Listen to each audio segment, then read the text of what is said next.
കിണറ്റിൽ വീണ പൂച്ചയെ രക്ഷിക്കാനുള്ള ശ്രമത്തിനിടെ 5 പേർക്ക് ദാരുണാന്ത്യം. ഉപയോഗശൂന്യമായ കിണറ്റിലിറങ്ങിയവരാണ് വിഷവാതകം ശ്വസിച്ച് മരിച്ചത്. മഹാരാഷ്ട്രയിലെ അഹമ്മദ് നഗറിലാണ് ദുരന്തം.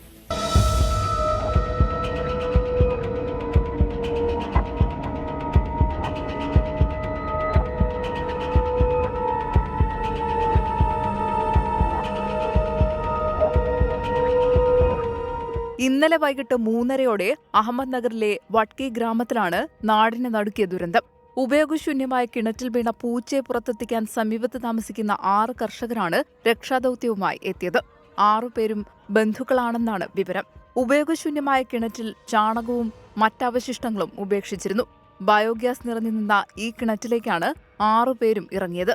വിഷവാതകം ശ്വസിച്ച് ഓരോരുത്തരായി കുഴഞ്ഞു വീണു. പിന്നാലെ രക്ഷിക്കാൻ ശ്രമിച്ചവരും ബോധരഹിതരായി. അരയിൽ കയർ കെട്ടിയിറങ്ങിയ ഒരാളെ മാത്രമാണ് ജീവനോടെ പുറത്തെത്തിക്കാനായത്. ഇന്ന് പുലർച്ചെയോടെയാണ് മൃതദേഹങ്ങൾ പുറത്തെടുത്തത്.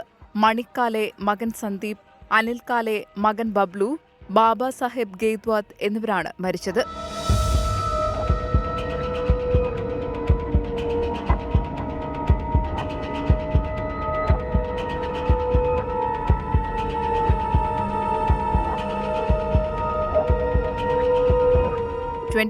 മുംബൈ.